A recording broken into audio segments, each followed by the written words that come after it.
se encuentra en el libro de Génesis capítulo 11, últimos versos, y capítulo 12, primer verso.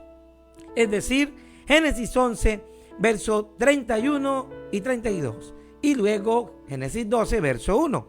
Así dice: y tomó Taré a Abraham su hijo, y a Lot, hijo de Harán, hijo de su hijo, y a Sarai su nuera, mujer de Abraham su hijo. Y salió con ellos de Ur de los Caldeos, para ir a la tierra de Canaán. Y vinieron hasta Harán, y se quedaron allí. Y fueron los días de Taré 205 años, y murió Taré en Harán. Pero Jehová había dicho a Abraham: vete de tu tierra y de tu parentela, y de la casa de tu padre, a la tierra que te mostraré. Bien, tenemos esta escena con que la Biblia nos da a conocer por primera vez el nombre de este gran patriarca fundador de la nación hebrea.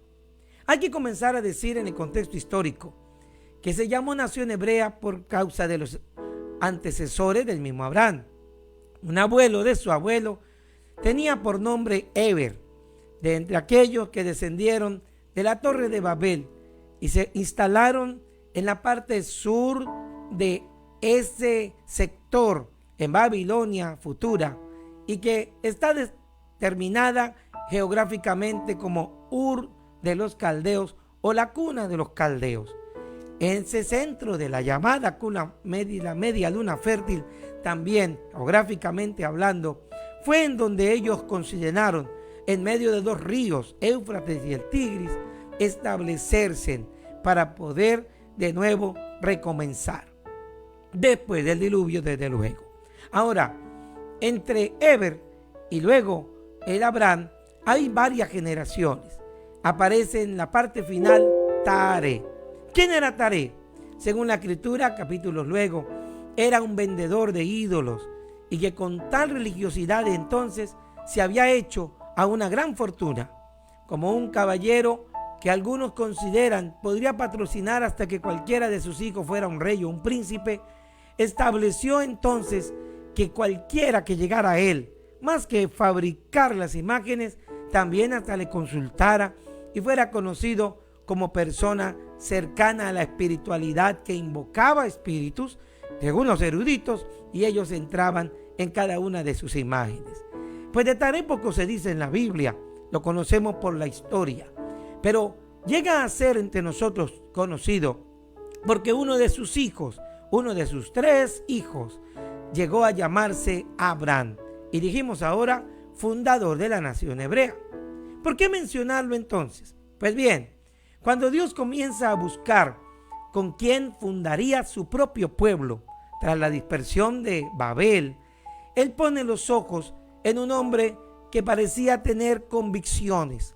Según se puede ver en su reflejo, con Abraham hay un hombre analítico. Si seguramente tienen razón los escritores, seguramente también Abraham pudo haber pensado: bien, hay un Dios de la guerra, hay un Dios de la paz. Mis padres fabrican este u otro ídolo dedicado a la siembra o dedicado a la tierra. Pero, ¿quién los dirige a ellos? ¿Quién los manda a ellos? Comenzó Abraham a dejar crecer en su corazón una fe de que, escudriñando, llegó a pensar: debe haber un Dios en el que todos los poderes conjuntamente hay. Según se piensa, esto llamó la atención de Dios, en pensar que había un Dios todopoderoso. Y para no entrar en especulaciones, Dios decidió llamarlo y, según la Biblia, hablarle diciéndole un día: sal de tu tierra y de tu parentela y vente a una tierra que yo te mostraré. Así que había una condición y había una ordenación, había un llamado y había una meta a la que era llamado. Sal de tu tierra y de tu parentela, y luego te voy a llevar a la tierra que te mostraré. Bien, ¿cuál era esa tierra? Era Canaán. Pero ocurrió, según este escrito, una expresión en donde nos muestra que Abraham no obedeció la orden. Pues iniciando el capítulo 12, la sola frase pero significa sin embargo, aún más, sin embargo, Abraham, Dios le había dicho a él que saliera de su tierra y de su parentela. ¿Por qué, sin embargo? Pues el verso anterior dice que quien había salido de allí no era solo Abraham. Dice verso 31 del 11 de Génesis, y tomó Taré a Abraham su hijo. O sea, Abraham no lideró la primera salida. Cuando sale de Ur de los Caldeos, no es Abraham el que va al frente, es su papá. Así que tomó Taré a Abraham su hijo. También toma a su sobrino y también toma a la nuera que era esposa de Abraham, y con toda esta caravana salió con ellos de Ur de los Caldeos para ir a tierra de Canaán.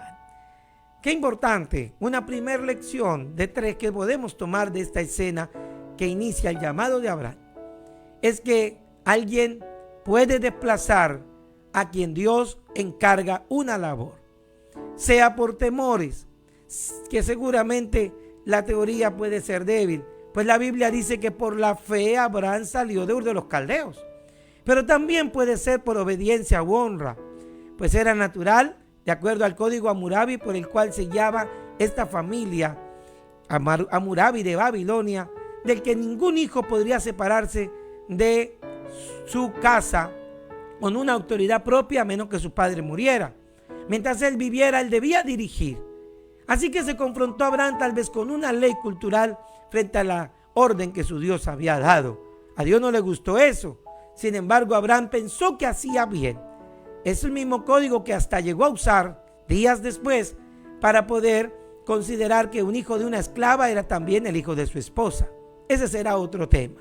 Sin embargo, en su apego a la ley natural, desobedeció una ley espiritual. Nos puede pasar también a nosotros. Dejar que otro haga la obra cuando es Dios quien te dijo a ti. Y aunque esto sea simple, pasa cuando un pastor te dice: enseña la palabra, predica, entona unas alabanzas. Pero pastor, hay otro que lo hace mejor. Pero yo no tengo ese cargo. Pero no me correspondía este domingo la clase infantil. Y entonces dejas que otro tome lo que Dios te ordenó a ti. Hermanos míos, no ha de ser así entre nosotros. Dios te ha encomendado, te ha llamado, y la consecuencia que puede haber es que haya fruto cuando tú mismo haces la labor que Dios te dio. Cuando alguno colocamos en lugar nuestro, cuando no es la orden de Dios, el principio, que es a lo que se dedica el libro de Génesis, que nos enseña esta escena, es que definitivamente las consecuencias serán funestas. Sí, qué importante es eso. Funestas. Pues la Biblia dice aquí que llegando a Harán, pues aunque el mismo Taré dijo: saldremos de aquí, y salió con ellos Taré de Ur de los Caldeos para ir a tierra de Canaán. Sin embargo, solo llegaron hasta Harán, dirigidos por Taré, porque allí murió Taré en Harán. La puerta misma, cerca de lo que sería hoy Damasco, antes de iniciar Canaán, hasta ahí llegó Taré. No cumplió su objetivo, porque es que cuando Dios te traza una meta, eres tú el que la tiene que alcanzar, no otro. Eres una madre de familia, Dios te dio ese hijo a ti. Eres un padre de familia, Dios te lo entregó a ti. No lo pongas en manos del abuelo, ni lo lleves quizás a que lo haga alguien a quien tú pagas dinero. Conozco de personas que no prestarían su automóvil a nadie porque vale muchos millones, pero son capaces de dejar sus hijos en manos de quienes podrían enseñarles teorías y filosofías fuera del camino de Dios. No puede valer más un objeto material que lo que Dios te puso en tus manos como un tesoro. Así que sí, no se logrará la meta si quien se la encomendamos no es al que Dios llamó. Miremos una segunda lección. La Biblia dice también de que hasta Harán llegaron y se quedaron allí. Me parece que había suficiente razón para tener temor de seguir el camino si el que era líder, Taré, murió y se quedó allá. Sin embargo, volvamos a repetir el término con que inicia Génesis 12. Pero Jehová había dicho a Abraham: sal de tu tierra y de tu parentela. En otras palabras, ¿qué haces en Harán? Sé que hay un fracaso. Sé que vinieron las consecuencias de dejar que otro dirigiera la caravana. Sé que no me obedeciste. Pero ahora Dios no es amigo de quedarse en medio de los problemas ahogado. Tú lo conoces a Él. Ahora que hay el problema y lo reconoces, Dios dice, yo te ayudaré para que salgas del problema. Dios te señala el pecado, pero te muestra la puerta de salida. Jamás ha habido un sermón en la Biblia que no termine con una solución. Así que, pero Jehová le dice a Abraham que está de luto, ¿qué haces en Harán? Te dije que llegaras hasta la tierra que te había prometido. Así que le dice, sal de tu tierra y de tu parentela. Se lo vuelve a recordar. Y Abraham entonces se levanta de Harán para continuar el camino. Y dice la Biblia en el verso 5 del mismo Génesis 12. Dice, y tomó a Abraham, Sarai su mujer, y a Lot, hijo de su hermano, y los bienes que había ganado y las personas que había adquirido en Harán. Pues en el pueblo donde estacionó para enterrar a su padre, también se enriqueció. Pero si esa riqueza lo querían detener, él obedeció sin embargo. Y salieron para ir a tierra de Canaán. Me encanta ese versículo. Y a tierra de Canaán llegaron. Mi amado pastor, mi amado hermano, mi amado recién convertido. Tenías una meta. El enemigo hará lo posible por detenerte. Tocará tu corazón, tocará tus emociones, tocará tu mente, te enriquecerá.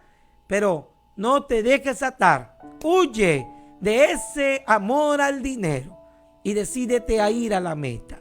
Sí, y Abraham entonces se levantó y salieron a tierra de Canaán.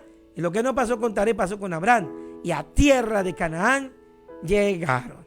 Estoy seguro que esto que ocurrió con el mismo Abraham de parte de Dios era una expresión de misericordia. Dios lo tomó y lo llevó. Y la tercera lección, me dejas permitirte compartir, es que Abraham salió hacia Canaán y llegó.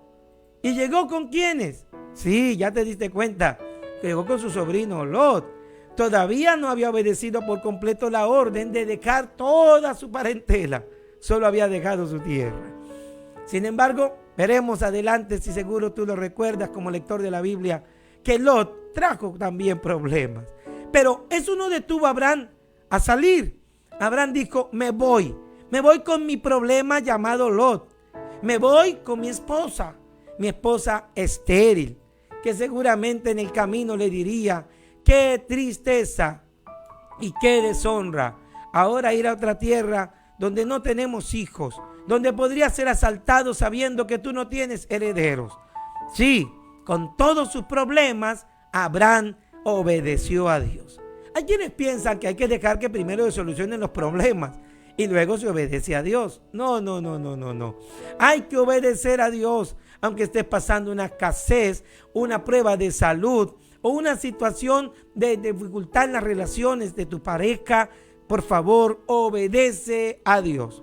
Quizás hasta eso es lo que hace que Dios se encuentre de que tú tienes la mirada puesta en Él, aún con el peso que lleves en tu espalda.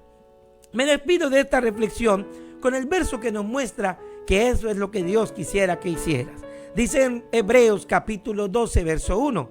Por tanto, nosotros también, teniendo en derredor nuestro tan grande nube de testigos, despojémonos de todo peso y del pecado que nos asedia y corramos con paciencia la carrera que tenemos por delante. Sí, despojémonos de Taré, de las riquezas, de las mismas situaciones complejas que me hacen detener en el camino para tomar decisiones. Despojémonos de todo peso y del pecado. Si tú no estés despojado de pecado, yo te digo, no importa los problemas que tengas, bautízate en el nombre de Jesús. Y eso sí, abandona el pecado. Ahora, si aún bautizado tienes peso, decídete. Señor, te voy a seguir y me despojo de lo que parece ser que me detiene, mis temores, mis prejuicios, incluso mis propios complejos dentro de mí. Tú tienes un Dios que te dice que hay una forma de avanzar. Escucha, Verso 2 de Hebreos 12. Puesto los ojos en Jesús, el autor y consumador de la fe. Además dice, el cual también como usted o nosotros, por el gozo puesto, sufrió la cruz, menospreciando el oprobio y se sentó a la diestra del trono de Dios. En otras palabras, Jesús también tuvo quien pudiera haber detenido llegar a su meta. Aún con todo el peso del pecado encima de sus hombros, pues aunque fue tentado jamás pecó, con todo y eso avanzó a la siguiente fase. Usted, hermano, si Él lo logró, si Él lo hizo, si Él decidió que nada le detendría, usted como yo, hijos suyos, heredemos ese legado. Vamos a poner en las manos de Dios lo que te está deteniendo a tu meta, pero avanza. No esperes a solucionar las cosas, deja que Él lo haga y Él lo hará con los que anden en el camino de la perfección. A esos usará para servirle.